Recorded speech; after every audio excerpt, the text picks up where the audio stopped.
En Onda Cero, Segovia en la Onda. Álvaro Gómez. 1:16. Vamos a comenzar ya el segundo tramo después de este espacio para nuestros oyentes.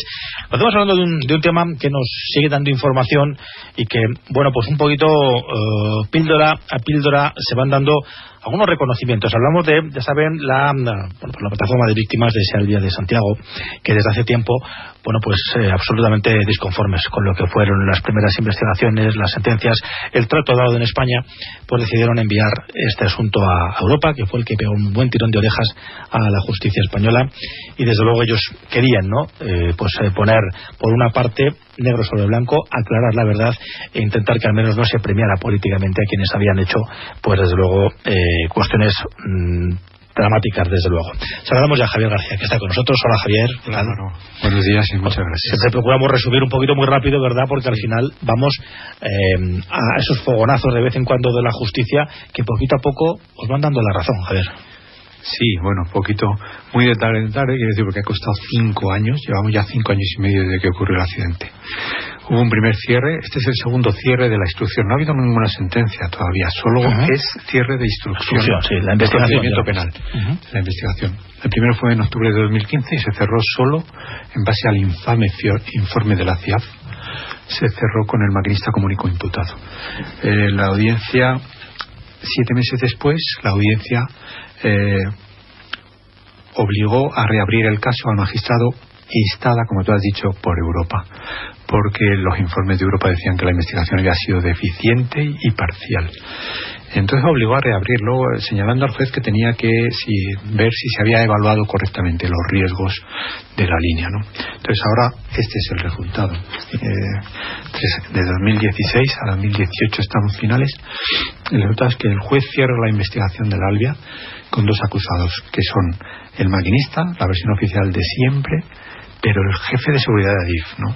El juez estima que tanto José Garzónamo, el maquinista, como Anskur Tabitarte, que era el jefe de seguridad, cuando se inauguró la línea y cuando se produjo el accidente, pues deben de seguir siendo investigados por 80 delitos de homicidio y 144 de lesiones cometidos por imprudencia profesional grave, ¿no? Entonces la responsabilidad directa se la atribuye inmediata al maquinista, porque desatendió las circunstancias de la vía por una llamada que recibió, que por cierto tenía permiso para recibirla.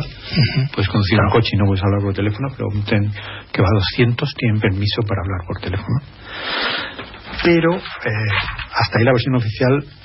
El juez concluye que los informes periciales muestran indicios suficientes, señalando que por parte de Adif no se hizo todo lo necesario para mitigar el riesgo. De hecho, el auto es muy duro con Adif, porque dice que la Dirección de Seguridad en la Circulación de Adif es a quien compete evaluar los riesgos de la circulación, pero no cumplió dicho cometido, y cito literalmente, generando y tolerando una situación de riesgo que cristalizó en el accidente que costó la vida a 80 personas. Esa falta de diligencia se atribuye a Andrés Cortavitarte, el director de seguridad de Adif, que no adoptó las medidas de seguridad necesarias pese a tener conocimiento de la situación de riesgo, porque es que se le habían comunicado la Unión Temporal de Empresas que construyó la línea y INECO. Y sin embargo, dice el juez, a pesar de conocer esa situación de riesgo, no consta que haya hecho u ordenado medida alguna destinada a evaluar y gestionar dicho riesgo. Tenía la capacidad de decidir cómo gestionar ese riesgo de la curva y sin embargo no actuó en consecuencia. Entonces concluye, Adif no cumplió con su deber, concluye el magistrado, por haber tolerado la exportación de riesgo al maquinista sin efectuar una valoración integral de la línea que protegiese a los usuarios frente al fallo humano previsible, ¿no? Luego entra también muy fuerte en la falta de evaluación de riesgos, ¿no? Dice, Adif no se hizo todo lo posible para mitigar el riesgo que la curva presentaba, porque presentaba un riesgo en sí misma, que le habían comunicado, como decimos, la UTE y INECO, y le habían señalado las limitaciones que proporcionaba el sistema Adif para conjurar el riesgo, y sin embargo Adif no hizo nada para evaluar y reducir ese riesgo, dice literalmente, reduciéndolo a parámetros de tolerancia conforme a las exigencias de las normas CENELEC.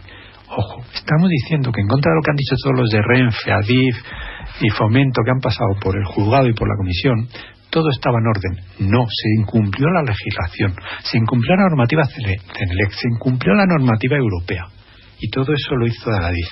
El juez dice y concluye: todos cumplieron su deber, excepto quien en última instancia tenía capacidad de decidir cómo gestionar el riesgo de descarrilamiento en la curva por exceso de velocidad. Esto es el ADIF. Y le señalo los dos momentos críticos en los que tenía que haber evaluado esa seguridad. Uno, cuando se produjo la modificación del proyecto en 2010 y se dejó sin seguridad, sin el RTMS que venía proyectado desde 10 años antes, en los 8 últimos kilómetros. Había que haber hecho una evaluación de riesgos, que no se hizo. Y dos, cuando en 2012, un año antes del accidente, por causas de pérdida de tiempo, de retraso, Renfe solicita a ADIF que se desconecte el sistema embarcado del tren que le frenaba automáticamente, y ADIF en 24 horas dio la autorización. En esas dos ocasiones se tenía que haber hecho una evaluación de riesgos y no se hizo, y es lo que el juez le reprocha, y por eso prosigue contra él la causa, ¿no? Contra él y contra él, que como digo, no es poco. O sea, 5 años de lucha han puesto las cosas en su sitio, ¿no? A jefe de seguridad de ADIF. ¿Cómo queda la cosa a partir de ahora, Javier? Pues el auto es provisional, porque además no he comentado que hay un sobreseimiento provisional respecto de otras 5 personas que figuraban hasta ahora también imputadas, que son el director de seguridad de Renfe y el director de seguridad en la circulación de la zona noroeste de la DIF, y 3 técnicos de INECO. Los técnicos de INECO nos parece razonable, porque a ellos les encargaron un trabajo que no incluía la curva donde se produjo el siniestro. O sea, evaluaron la seguridad de la zona que les mandaron a evaluar y punto. Lo otro no se lo habían encargado. Pero nosotros echamos en falta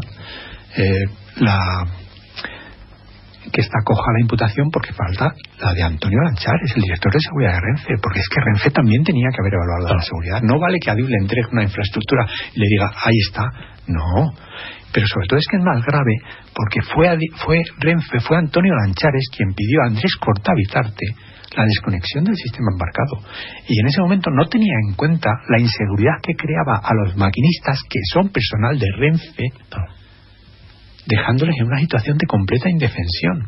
Entonces Renfe, Antonio Lanchares, era quien tenía que haber hecho eso, y no lo hizo. Y luego el otro, Rebón Sartal, el director de seguridad del noroeste de la ADIF, porque es que ADIF es tan grande, tiene tantos cuadros y tantas organizaciones, que parece que se diluyen las responsabilidades. Hay tantos que unos por otros la casa se barrer. Pero es que este señor es el que estaba en la línea del noroeste de la ADIF, y por tanto tenía que reconocer la seguridad de ese tramo. Y no lo hizo. Y no dijo, oye, que aquí no se ha hecho una evaluación de riesgo de la curva, que no se han hecho las evaluaciones de riesgo pertinentes. Luego este señor tiene también su responsabilidad. Es lo que echamos en falta. Por eso la sensación nuestra de las víctimas es agridulce. Sigue siendo agridulce. Satisfechos porque ya hay más responsabilidades que la de maquinista, pero insuficiente porque falta Renfe. Para nosotros falta Renfe y la otra pata de la DIF, ¿no? Que es la otra. ADIF ya está. Ahora hay 10 días para recurrir este auto de cierre, que seguramente se recurra tanto por Renfe y ADIF como por nosotros, porque queremos que haya más encausaciones. Y luego se puede recurrir también ante la audiencia, ¿no? Estamos hablando que el proceso se va a ir evidentemente al año que viene, tranquilamente, a ver si para el primer trimestre o el segundo se produce ya la apertura del juicio oral, ¿no? Claro. Y solo por nuestra parte otra cuestión. Hay que recordar que el señor Andrés Cortavizarte, sigue ocupando un puesto de confianza en el ADIF. En la reunión que tuvimos en julio con el ministro Ábalos, a que le pedimos nueva audiencia, le exigimos el cese. Esta persona no puede tener ninguna confianza de nadie. Tiene 80 muertos y 144 heridos a sus espaldas porque era responsable de seguridad y sigue ocupando un puesto de confianza. Ábalos nos dijo que si se producía la apertura del juicio y sería imputado, pues que lo harían. Bueno, todavía no se ha abierto el juicio, pero este señor sigue imputado. Pues que cumpla entonces. Y además, la segunda cuestión, esto pone de manifiesto que el informe de la CIAF, en el que se había pivotado hasta ahora toda la investigación, es insuficiente, carece de rigor, como ha dicho Europa. Y tanto Europa como la Agencia Ferroviaria Europea, como el Parlamento Europeo han pedido a España que haga una nueva investigación, porque la que se ha hecho es inválida, e insuficiente, chapucera. Entonces, señor Ábalos, por favor, dígale a la CIAF que reabra la investigación, porque ahora ya el juez ha dicho que hay otras responsabilidades. Hay motivos suficientes para que se reabra y se recomience de nuevo. Pues ha redirigido, desde luego debería redirigirse la investigación. Pues nos quedamos sin tiempo. Javier, muchas gracias por estar con nosotros. A vosotros infinitas gracias por darnos voz. Seguiremos pendientes. Gracias, un saludo. Gracias.